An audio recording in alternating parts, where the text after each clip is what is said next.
Geliefdes, die Here spreek met ons in hierdie oggend, sy woord uit Johannes 20. Johannes 20, en ons gaan saam lees vanaf vers 19.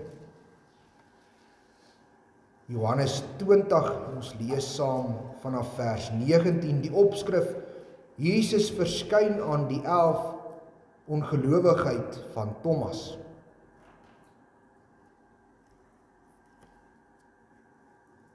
En toe dit aand was op daardie eerste dag van die week, en die deure waar die disippels vergader het uit vrees vir die Jode gesluit was, het Jesus gekom en in hulle midde gestaan en aan hulle gesê, vrede vir julle.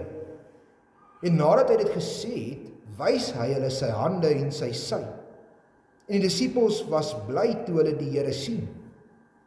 Jesus het toe weer vir hulle, vrede vir julle. Soos die Vader my gestuur het, stuur ek julle ook.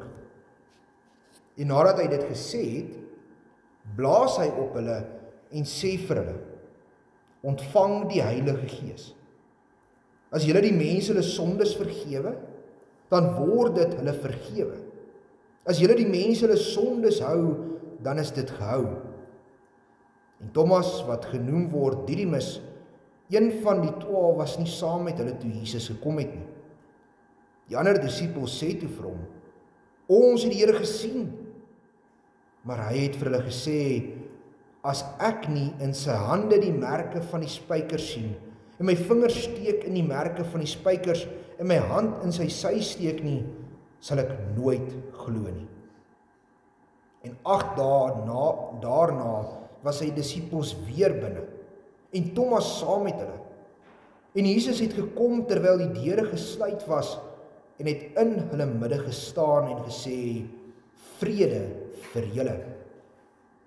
Daarna sê hy vir Thomas, bring jou vinger hier, en kyk na my hande, en bring jou hand en steek dit in my sy, en moenie ongelowig wees nie, maar gelowig.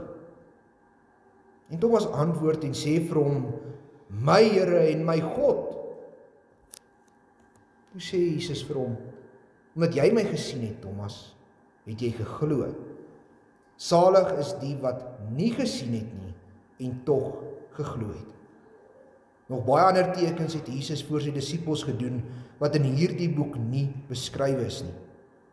Maar hierdie is beskrywe, dat julle kan glo, dat Jesus die Christus is, die Seun van God, en dat julle deur te glo, die lewe kan hê in sy naam. Liefde, sover die woord van die Here, salig is elkeen wat dit hoor, en dit in sy hart bewaar. Kom ons word stil voor die Here in gebed.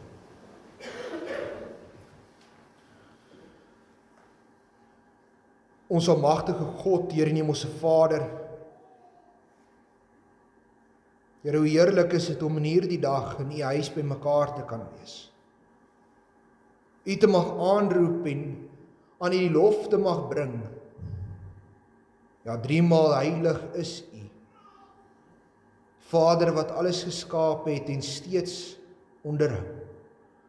Die Seun wat met sy bloed ons vrygekoop het en verlos het van die sonde en die oormag daarvan. Die Gees wat in ons woon en werk, om ook aan ons die geloof te skenk. Heilig, heilig, heilig is U naam oor die ganse aarde. Here, en hier waar ons so vergader as U gemeente, weet ons is U. Jesus self sê, daar waar 2 of 3 in sy naam vergader, daar sal hy wees, en hy sal met ons wees tot aan die volëinding van die wêreld. Here, maak dit daarom warm in ons harte, as ons in U teenwoordigheid staan. En werk met die Gees so in ons, dat die woord wat ons ontvang, Here, dat nie leefwoorde sal wees nie.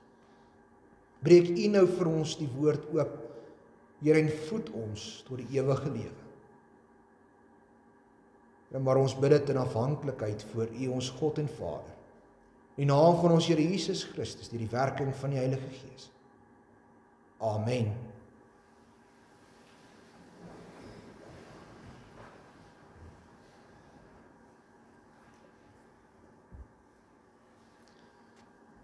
Geliefde gemeente van ons Here Jesus Christus, elke Sondag oor die wêreld rond bely Christen hulle geloof.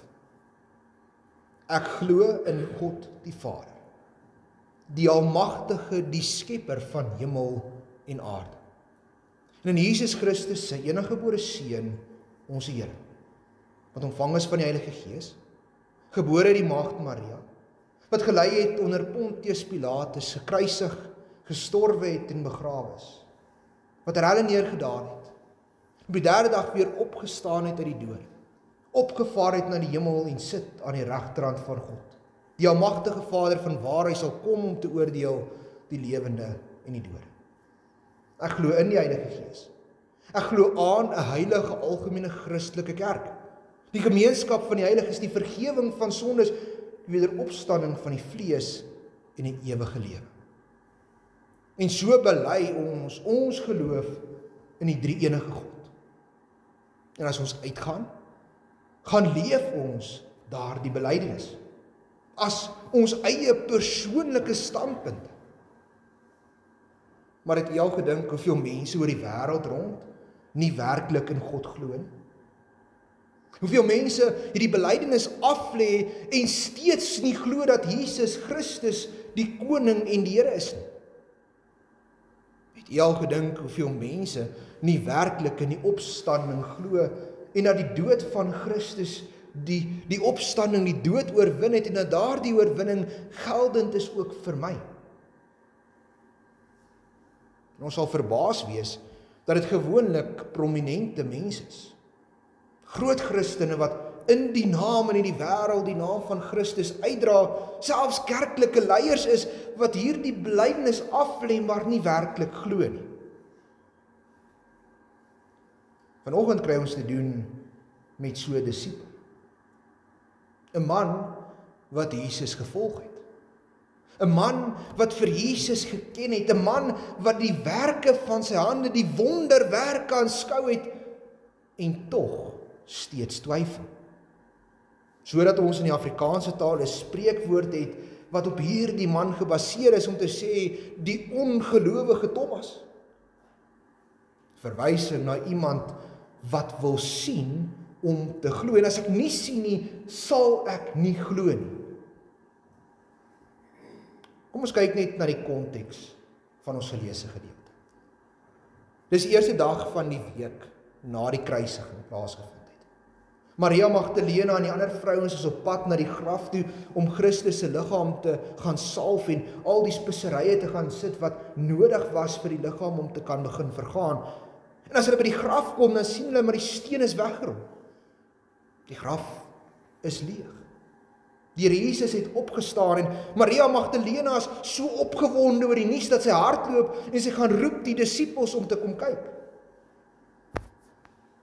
En as die disippels by die graf kom, dan vind hulle dat dit leeg is.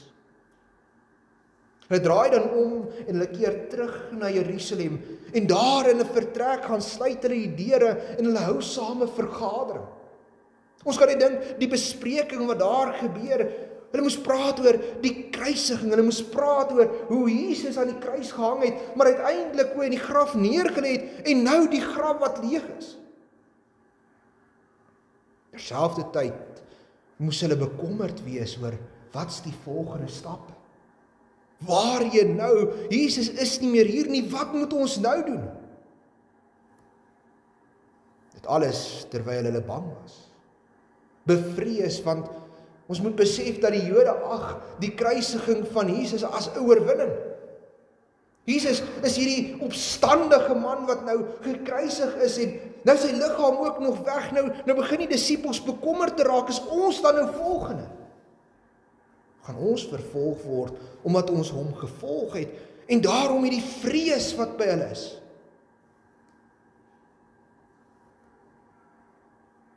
Daarom verskyn Jesus in hulle midde, agter geslote deure. En hy besef dat hulle bang gaan wees, maar hy verskyn daar aan hulle om vir hulle te bevestig dat hy het opgestaan. Hy wys vir hulle sy hande, hy wys vir hulle sy sy, hy het opgestaan, hy's werklik daar. Dit is nie net 'n gees nie. Nou hoe dit gebeur het, weet ons nie. Dit word nie vir ons beskryf nie, want die deur is gesluit. En tog sien ons dat hy meer as een keer, as hy aan Thomas verskyn, weer net verskyn. Die aanname wat gemaak word, is dat Jesus na die opstanding nie meer gekoppel was aan tyd en ruimte nie, daarom kon dit gebeur. Nou, hoe dit gebeur, maak nie vir ons saak nie. Dis nie wat belangrik is nie. Hy verskyn fisies in liggaam voor die disippels. En omdat hy weet, daar is hierdie vrees, omdat hy weet hulle bekommerd is en bang is, groet hy hulle met die woorde, vrede vir julle. Ek kom in vrede na julle toe. Julle hoef nie bang te wees nie. En dis nie 'n onbekende ding gewees in die Joodse wêreld nie. Vandag nog, as jy Jode sien wat mekaar groet, dan sê hulle shalom, vrede vir jou. En baie keer is dit met oop hande waarmee jy na mense toe gaan om te wys, ek het nie 'n mes nie, ek het nie 'n wapen nie. Ek kom in vrede na jou toe, jy hoef nie bang te wees nie. Maar Jesus se groet is iets anders. Daar's 'n dieper vrede wat hier aangekondig word. Jesus kondig die vrede aan wat hy gebring het aan die kruis, en hy kom verkondig dit aan die disippels. 'n Tweede keer groet hulle weer, vrede vir julle, maar dan stuur hulle uit. Ek het die vrede gebring, maar nou moet julle dit aan die wêreld gaan verkondig, gaan vertel vir almal van die vrede waarmee ek kom. En tog het Jesus geweet dat die disippels nog nie toegerus is. Die disippels is nog nie gereed om die boodskap uit te gaan dra nie, en daarom is hy hier besig om die geleentheid te vat om juis vir hulle die toerusting te gee. Hy blaas sy asem oor hulle uit. Vang die Heilige Gees. Hy rus hulle toe om die evangelie die wêreld in te dra.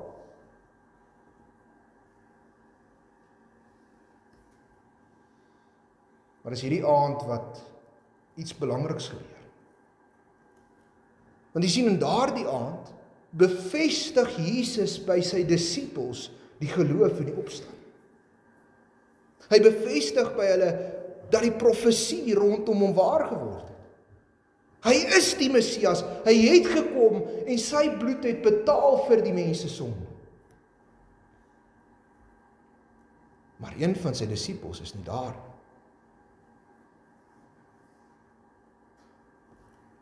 Waar Thomas is, wat Thomas gedoen het, is nie belangrik nie. Maar Thomas is nie daar as die bevestiging gegee word.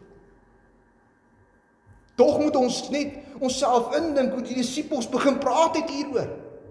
Die goeie nuus is aan hulle gebring, dit moet uit hulle uitborrel. Dink net as jy goeie nuus ontvang, dan hou jy nie op daaroor praat nie. Jy hoef vir almal wat jy sien vertel, want dit is wonderlike nuus. Hier het die disippels die wonderlike nuus, en hulle vertel dit vir Thomas, die Here het opgestaan. Maar nee, Thomas wil sien om te glo. Meer nog, Thomas wil nie net sien nie, Thomas wil voel. O, die ongelowige Thomas. Sinsgewend, dat as Jesus na die 8 dae aan Thomas verskyn, dat Thomas nie Jesus vra nie. Jesus bevestig sy alwetendheid as hy aan Thomas verskyn, deur hom eers te groet met vrede vir jou, en daarna te sê, kom, steek jou vinger in my hand, voel die wond, steek jou hand in my sy, voel, dit is werklik ek. Dit bring 'n ongelowige disipel, 'n ongelowige Thomas, tot geloof. Nou kom ons kyk hierna deur die bril van die 21ste eeu. Die wetenskap vandag wil alles denkbaar bewys. As ek dit nie kan bewys nie, kan dit nie waar wees nie. En hulle wil deur die wetenskap soveel dinge op die tafel kom sit, dat ek kan verstaan, sodat ek nie hoef te glo nie. En omdat ek nie kan verstaan nie, kan dit nie betwyfel word, kan dit nie waar wees nie. Dink net aan die evolusie-teorie. Die mens verstaan nie hoe God deur die spreek van 'n woord vanuit niks iets gemaak het nie. Dis onmoontlik in die wetenskap. Daarom sit hulle allerlei teorieë op die tafel om dit verstaanbaar te maak vir die mens. Net so is die opstanding uit die dood uit wetenskaplik onmoontlik. As iemand dood is, kan hy nie opstaan nie. Dis 'n definitiewe einde en daarom mis hulle die punt. Hulle probeer dit menslik te maak, terwyl dit 'n saak van geloof is. Maar omdat die wetenskap dit nie kan bewys nie, kan dit nie waar wees nie. Is dit nie die presiese stryk waarin Thomas strak? Ek wil sien. Ek wil voel. Ek wil die bewyse hê voordat ek glo. En dalk moet ons dit dan vanoggend vir mekaar sê, geliefdes. As ek God kon verstaan, het ek hom nie aanbid nie. As ek vir Jesus Christus en die opstanding uit die dode uit verstaan het, het ek hom nie aanbid nie. Want dan was dit iets wat bloot in die mense verstand gewoon het. Dan moes ons die wetenskap aanbid. Maar nee, God is groter as die wetenskap. God het die wetenskap gemaak. Daarom kan ons God aanbid. Net so, geliefdes, is hierdie boek nie 'n wetenskaphandboek nie. Hy is nie geskryf om bewyse te lewer nie. Nee, dit is God se openbaring aan die mens. God gee die woord aan die mens. Hy inspireer dit in ons harte, sodat ons hom kan leer ken, sodat ons 'n verhouding met hom kan kweek.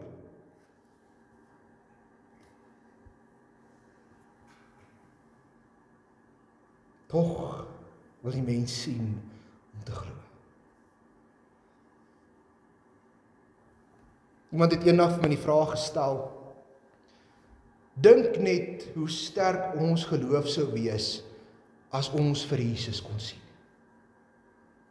Dink net hoe sterk ons geloof sou wees as ons die wonderwerke van Christus kon beleef. Hoekom wil jy sien om te glo? Geloof word nie gedefinieer met kennis en bewyse. Dit is wetenskap. Geloof is gedefinieer deur 'n gewisse kennis en 'n vaste vertroue. Per definisie is geloof 'n geskenk wat gegee word. Want alleen die Heilige Gees kan die geloof in ons werk. As die Gees dit nie doen nie, kan ek nie glo nie. Salig is elkeen wat glo sonder om te sien. Dis wat Jesus vir Thomas in vers 29 sê, omdat jy my gesien het, Thomas, het jy geglo. Salig is die wat nie gesien het nie en steeds geglo het. Daarom is die vraag waarmee ons vanoggend gekonfronteer word, broeder en suster. Wat het ons nodig om te glo? Wil ek eers sien? Wil ek eers voel? Moet ek eers die bewys hê? Of werk die Heilige Gees werklik geloof in my hart? Sodat ek uitroep, my Here, my God, 'n persoonlike verhouding, dan word 'n belydenis nie meer leefwoorde nie. Dan word hy my persoonlike saligmaker en verlosser. So word ons vanoggend opgeroep. Moet nie laat jou belydenis leefwoorde wees nie. Laat staan nie twyfel. En glo. Want die Here Jesus het werklik opgestaan.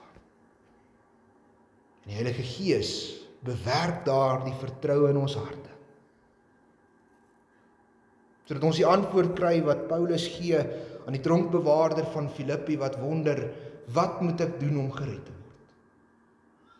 Antwoord, glo in die Here Jesus Christus en jy sal gered word, jy en jou huisgesin, en dit word bevestig in vers 31 van ons teksgedeelte, en dat jy deur te glo die lewe kan hê in sy naam. Gaan leef in die geloof van jou Here en jou God. Amen. Kom ons bid saam.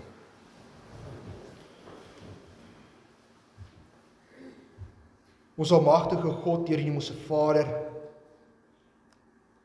dankie dat ons in hierdie oggend U so mag aanroep as ons Vader. En dat U Christus gestuur het om die verlossing te bewerk en dat ons deur die Gees daarin kan glo. Dat U die vertroue vir ons gee, dat ons nie hoef te sien nie, nie hoef te voel nie, maar op gronde van U kan glo. Here, dankie dat dit nie op verdienste gebaseer is nie, want as dit van my afgehang het, moes ek sterf. Maar dat U deur U liefde dit aan ons gee as 'n geskenk. Here, sodat ons gered kan word deur die geloof alleen. Here, gee dat ons belydenis nie leefwoorde sal wees nie, maar dat wanneer ons hier uitgaan, ons in die wêreld gaan leef, dat hulle U kan leer ken deur ons te aanskou. Here, ek bid vir ons gemeente, bid vir elkeen van ons lidmate. Here, wees ons naby, beskerm ons, behoed en bewaar ons in die aanval van die wêreld. Here, lei ons in hierdie week, en bring ons ook weer volgende week hier by die huis by mekaar. Here, maar so bid ons vir ons ouer mense. Ons bid vir elkeen wat siek is, ons bid vir elkeen wat vermoeid is en belas is met die wêreldse dinge. Here, gee die uitkoms. Here, gee aan hulle ook die troos dat U is ons God. Here, lei ons elkeen, Here, dat ons U elke dag in alles wat ons doen sal verheerlik. Ons bid dit nie onsself nie, maar ons bid dit in die naam van ons Here Jesus Christus. Amen.